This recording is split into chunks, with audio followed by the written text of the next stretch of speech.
Your teapot is actually bigger than Take a Thanks for that. this pan is big. Hello, everybody.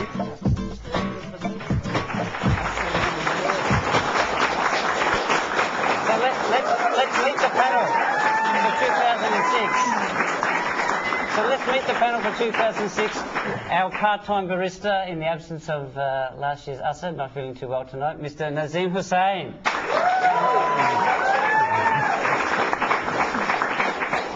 And of course, we should go to the ladies. We've got the golden voice of Oromo Radio.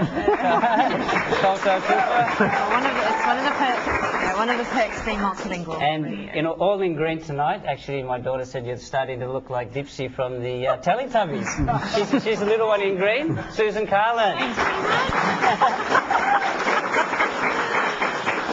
I'm going to get a break into kids' TV any day now. Well, you do want to get onto Play School, so this could be your chance. Remember me, Play School. On my far right, Mr. Ahmed Hassan, the 1984 AFIC Muslim Youth of the Year. Well, it's just fantastic to be back for another season of Salam Cafe, and it's also Ramadan as well. So happy Ramadan to all the viewers, and yeah, just great to be back. Keep fasting. And to my right, we have, as referred to in one media outlet as the genuinely charming Waleed Ali. Yeah, thanks, Ahmed. And like I say, it's just fantastic to be on the greatest show on Australian community television. Just look at magnificent. Just take a. Looks like a weapon of mass destruction. You just see all these audience members looking at this. How is that? Tell them what it is. No, this little baby, apart from being quite dangerous, is the Antenna Award for Program of the Year. I'll just leave that here so you can actually get a look at it. We managed to take that home. Best program on Australian Community TV last week. Which I think just goes to show, really, that the judges don't really know what they're doing. Out of 500 other shows around Australia, we won. I've never seen it because I was away at the time. That is fantastic. I know. Well, we know you missed out, so we've actually organised a bit of a relive for you. Yeah. So indeed, take a look at this. For anyone. Yeah. Sensational. It's been a big night.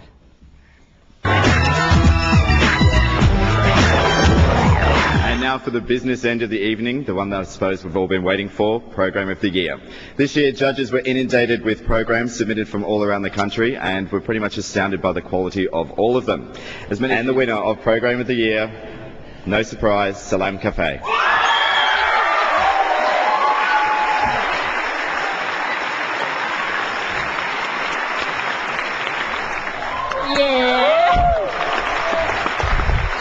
Well, try carrying this on an aeroplane when you're a Muslim. I don't suggest it.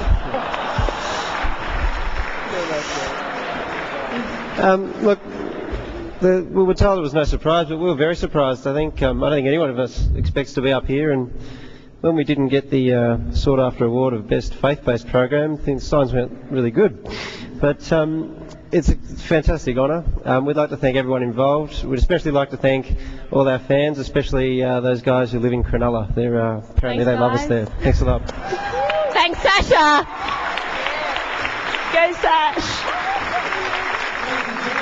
Team from Salam Cafe. Let's hear it for them.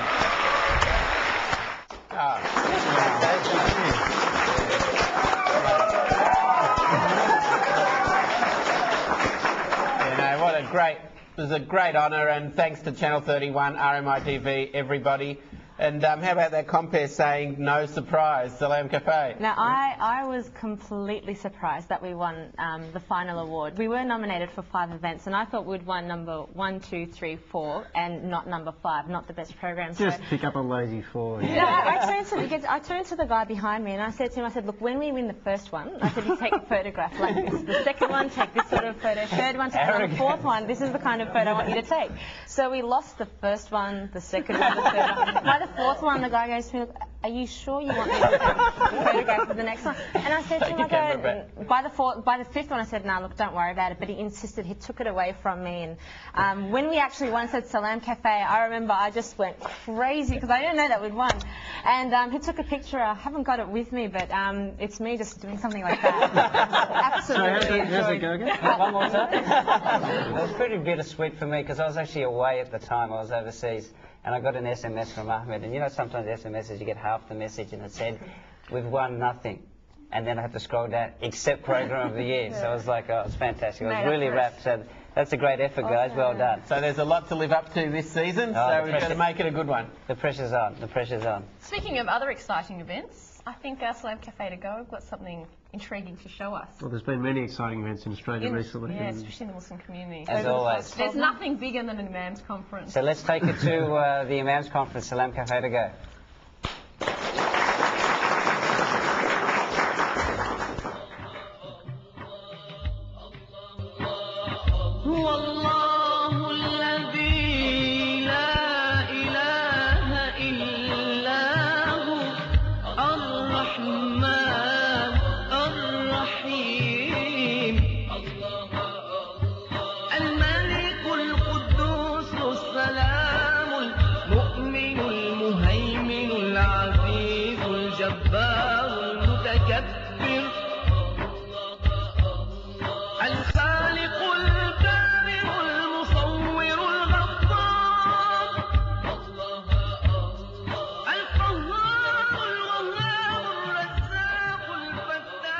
I'm here at the National Conference of Australian Imams at the Stanford Hotel in Sydney. There's about 150 imams from around Australia, and there's heaps of media inside there, so let's just go join them and see what these scary imams are all about, if they're really scary. We dress like Muslim people. And what do you want to say to them? People are scared from us. Well, what's to be scared of you? I don't know. Ask him. Ask everyone. Give me a hug. Do you think John Howard would be a better looking guy if he grew a beard? I think so. John Howard? He shows men. You think John Howard would look more manly if he grew a beard? Yes, definitely. Careful, home. What? You speak English? Yeah. But you're Muslim, man. But I can speak English. This is not a surprise. Well, we're looking for a Muslim. Sorry, man. If we gave John Howard a spelling test, he would get 10 out of 10. No, I think he will get probably 8 out of 10. But he says that we should all speak English. And if he can't pass his own spelling test, then he shouldn't be Australian. Yes, I think you need to know about the Australian values here. Mr. Howard, if you're listening, I'd love to welcome you to my home in England, in Leicester. The weather won't be very nice, it'll be a bit cold because we're approaching winter, but the eggs will be really delicious. How have you found the Imams conference so far? Wonderful, very constructive, and hope we can get something out of it. I am a radical Muslim feminist. Do you want to know what a radical Muslim feminist is? I think so. Okay. I'm someone who believes that men and women are equal, that we shouldn't be valued on the basis of our gender. Men shouldn't be valued less, women shouldn't be valued less, and that we can source this value equality, if you will, in Islamic teachings. So, hey, these are Australian values, you reckon? Yes, and they're very much Islamic values. That's what John Howard's trying to tell us, because he doesn't even know what Australian values are. You just summed it up in like 10 seconds. That and a big fight. John Howard, we found your answer, and she's a radical Muslim. I think we should all do a spelling test before we become imams. I think so. And that will make the government very happy. Yes, it should be, and the government should do that for us. Okay, and pay to us while they're doing it. Can I do a quick spelling test with you? Yes, yeah, of course. Okay, can you spell for me John? John. J-O-H-N. Okay. Howard. H-O-W-A-R-D. What do you have under your cap? My brain. Alright, John Howard, I think we've gotten ourselves a fully trained imam. He's passed all your tests. Now, the stereotype is that all Muslim women get bashed at home. But can you please tell our viewers at home that it's not the women that get bashed at home, that it is the men? Actually, it is the men. I'll find this.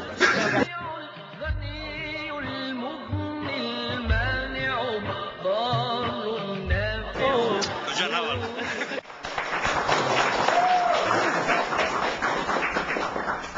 Well, you all know know that I love my quirky stories about the Muslim community, especially Muslim women. Going on a bit of a rant. And guess what? We have the first female Muslim cosmonaut about to go up into space. Her name is Anusha Ansari, so A Ansari, just like Asad. What a bizarre coincidence. And she's wanted to be an astronaut ever since she was little. She's this really interesting woman. She's originally from Iran. Then she moved to America for her studies just after the revolution. She's really, really rich. She was listed in Fortune magazine's 40 Under 40. She won a Business Women's Excellent Award, that sort of thing. And she's going up into space soon after 6 months training. How's she won one of these? That's the big question. That's what matters. That's what matters. What's interesting though is that she came to America without speaking a word of English, and if you just look at her credentials, she's gone to 2 universities, degrees, masters, invested in technology. So what's this? She just decided to go for a holiday in space. Like what? Oh, you can say that. Yeah, she's always wanted. She's interested in astronomy. She's studying astronomy and that sort of thing. And she decided she wanted to be a cosmonaut. So she's trained for 6 months at NASA, and off she goes. So what's the deal? Like, you know, Muslims pray. We pray towards Kaaba in Mecca, Saudi Arabia. How do you do that in a spaceship? It's on the Earth, I guess. Hey, I reckon there'll be no debate as to which way to face. Face Earth.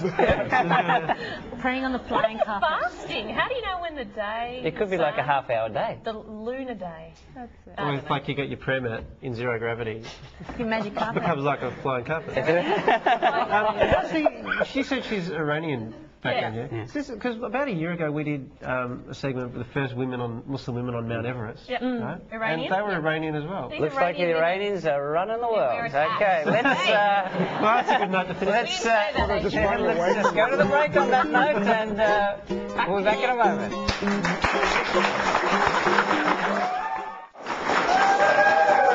Reality TV is definitely all the trend today in Australia.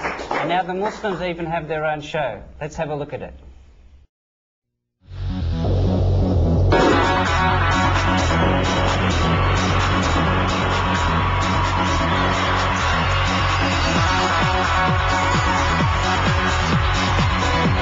Tonight, the search for Australia's most controversial Imam continues.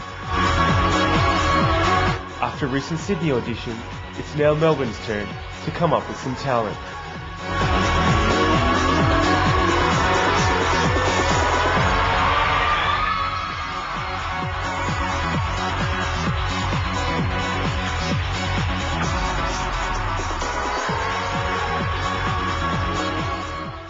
My name is Samir Iqbal Muhammad Salahuddin. You can call me Uncle Sam. Now, when you look at my face, tell me you're not smiling. Because if you are not smiling, this is meaning that I am not the true Muslim. But everybody, when they are walking down the street and they are seeing my face, all they are doing is smiling. Because I am Muslim. And we are the peaceful one. And if people don't smile when they see my face, you know what I is doing? This is the way to discipline the people's mind. I is taking the shoe and I is hitting their face. So let me tell you one thing. Only one thing. Uncle Sam wants you. Yes, you. To join him in this army of love and happiness as we sail on this ship in the sea of beauty and Islam. Please come aboard. Yeah, look, Uncle Sam, I'm disappointed, mate. I mean, when you first came through the door, I thought, you know, we finally got some gold. I thought, you know, it's going to be good. But then, just disappointed, mate. Just really disappointed. I'm sorry. Just the slipper thing just didn't do it for me. Sorry. Well, I know you. It's in you. I can feel it. I can see it in your eyes. It's in you. That monster. Just let it out. Just let it out. Let yourself go. I know you can. But I mean, for now, I'm gonna have to say no. Sorry. Look, mate. I think they're being too soft on you. I'm just going to say it. I'm going to say what everyone else hasn't. You're fat. You're fat. That's all there is to it. You're not going to make it looking like that. No, don't look at me like that. That's the way it is. That's the way it is. You get up there for a sermon on a Friday. 100, 200 people are sitting there. They're going to talk. Tabloids are going to talk. We live in a body-conscious society. And not everyone can look as good as me. Where are my cheeseburgers? I'm still waiting for the cheeseburgers. You don't know what you're missing. This ship is sailing away and you will never catch it. It is like the Titanic. Once it leaves the dock, it never comes back. It is going to go under the water. You will never see it unless you can swim very well. I don't think you can swim. You cannot swim like me. But if one day you want to see the shoe slapping boy again, you better say yes. Otherwise, I'm going to sail out of this room. Yeah, okay, bye. You sure? Are you sure? Please say yes. Please, I beg you. It's a no. It's a no. I don't know why you're still staying. It's a no. Sorry. Okay. Don't get it. Okay. What do they want? They want some nice guy who tells the truth the way it is. You look at the reality of the way the kids are, the Muslim.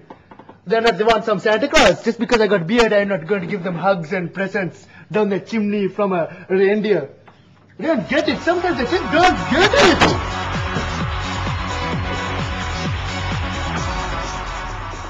Assalamu alaikum, guys. Meaning peace be with you. I'm just really here to present a positive, realistic, real image of Muslims and to really just let everybody else know through the media that... So where's the controversy?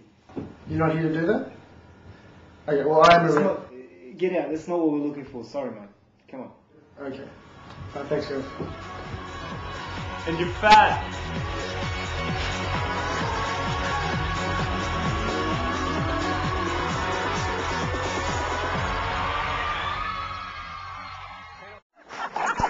I've always wanted to know where Today Tonight find their talent. Hassan, what are you doing? Man, I'm voting for that guy.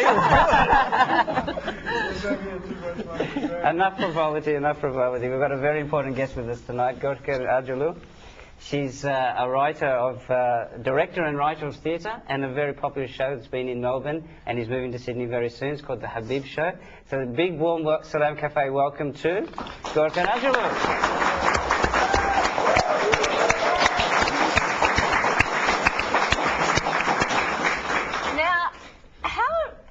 I don't know anything about theatre. How does someone start off writing? I imagine you can't just decide, I'm going to write a play and write it and put it on. There must be more to it than that. I'm sure it's a long process. How did you get involved in it?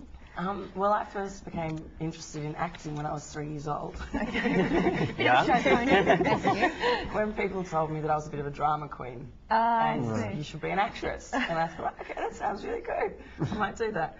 But later on I became more interested in directing, so I never actually got into acting. I became a director, and yeah, it's not something you get. You sort of just, I mean, if you've got that kind of desire and the passion for it, then that's what really drives you to do any kind of art, really, but particularly theatre, because it's there's not it's not a big industry, it's a small industry, but yeah, my love for theatre basically took me to studying, took me to making theatre, took me to writing theatre.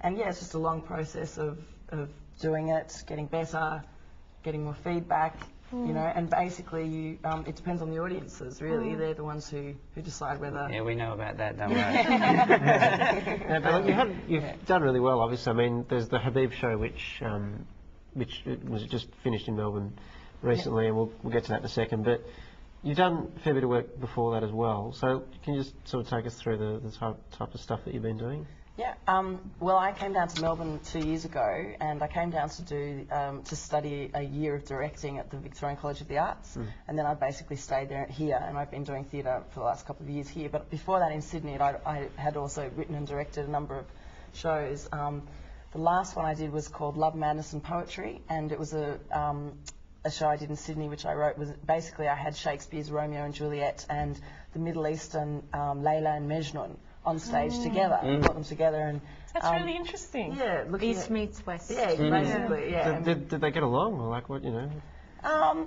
there were a few cat fights here and there, but generally, it'll work out at the end. Like a civilization. Well, they're very similar. That's the thing. Yeah. They have. I mean, in a lot of ways, they're similar. They've got very similar stories, but then in other ways, they're quite different as well. And it was kind of really interesting to look at the different ideas of love. And the similar ideas about love that come through those two stories. And I guess by bringing them together, that was sort of what was coming out. So your latest project was a documentary theatre. I mean, there's been a lot of attention to documentaries like March of the Penguins and Inconvenient Truth. What about documentary theatre? Is that a new thing? It actually, it's not new, but it's not very well known. Even within theatre kind of circles, it's not a very known thing. And basically, it's just like if you think about, documentary film, documentary theatre, it's sort of similar in that it's using documents, but in film, like you're filming people and that sort of thing. In theatre, what you're usually doing is the words that the actors speak are all from real people's words.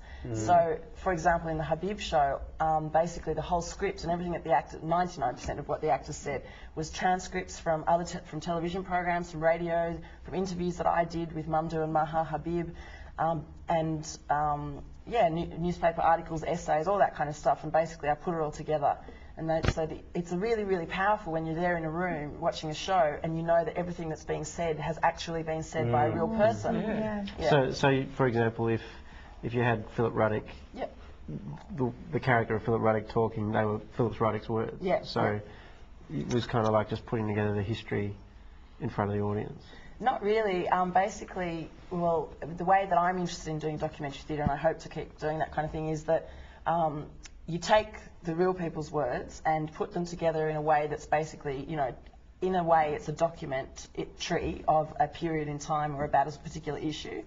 And then but because it's theatre, it's really, really, there's a whole lot of exciting things in theatre, like we just saw in the Imam, that comedy. And comedy is a great way for people to be, get really interested in something. And so the Habib show was actually quite satirical, and it was quite funny. That might sound weird with the kind of show that it was, and about Mamdouh Habib, who was, I don't know if people know, but he was he was held in Guantanamo Bay for 3 years. He's a Australian resident in Sydney. And it's quite, full-on stuff. Yeah, serious content, but serious delivered in a funny way. Yeah, in a satirical way, in a kind of entertaining and high-energy kind of way. So, and that's really just so that it's, it's something that you actually enjoy watching and you can kind of, be engaged, really. Well, we're going to have to cut you off because that's all time we've got time for tonight, which has been fantastic. Thanks for coming in. Thank you. Let's say thank you to our guest, Gorkan. And the show's coming to Sydney hopefully soon. Hopefully it's going to be in Sydney soon. And for all those people who are in Melbourne, well, you just missed out on a great show. And tough. We're going to have to fly out to Sydney. Exactly, go up to Sydney and see the show. And look forward to your next one. Yeah, exactly. So we'll be back after the break. Thank you very much. Okay, now, for all you viewers who thought Muslims only ever invented doner kebabs and Persian rugs, have I got news for you? Sounds scary. Something very close to our heart. Coffee. The story about the origin of coffee is that an Ethiopian farmer noticed that his goats became a lot more frisky when they ate the beans from a certain tree. He got the idea to get some water, boil those beans and drink it himself, noticed the effects and started selling it. He took it to Yemen, where Sufis, the first documented use of coffee was in Yemen, where Sufis would drink it to stay up all night and pray. By the late 15th century, it made it to Mecca and then to Turkey. It made its way to Venice in 1645. 5 years later, a Turkish chap by the name of Pascarosi opened the first coffee house in Lombard Street, London. The Arabic word qahwa became the Turkish kahve, the Italian cafe, and the English coffee. Oh, there you go. I reckon we've got to turn that into a segment. Definitely. Sounds good. It's a Muslim thing. Thanks, Ethiopians. On to the next segment is actually your mailbag, your emails. My favourite segment. Actually, no, I'm going to intrude here because we have got the email of all emails that you wouldn't have seen. Now, we've got a studio audience in, which means that for the first time they actually get to see what Susan gets up to during the ad break. And for those of you at home who've never seen it, can you just take a look at this? Wake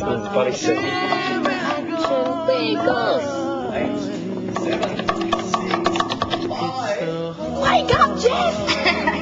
Yeah, that's Susan in the ad breaks keeping us. I do have a 3-year-old in my Yeah. We have a 3-year-old too.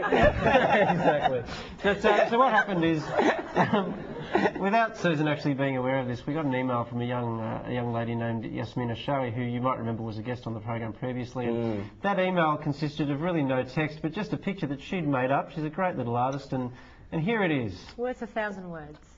Hey! All right. So So it's my view that that's just email of the week, hands down. Definitely. If anyone's got any more sort of, opportunities to make fun of Susan, that would be most welcome. Just send them in, mail at salamcafe.com.au, and you're guaranteed to get them read out. Definitely. No doubt. Next week, Susan, please wear a pink scarf. Please, because you now are the fifth wiggle. Sensational. We have to wrap it up there. Thank you very much for our guests coming in tonight, Gorka and Arjulu. Salam Cafe was great. Next week, very special guest, we've got the CEO of the National Australia Bank, Ahmed Fawad. Continuation of Australian Imam Idol, so that should be great. So until then... Hey, wait, and don't forget, go to salamcafe.com.au if you want to be in the studio audience. Please. It's an absolute hoot. Just Ask these guys! Happy Ramadan! Assalamu alaikum.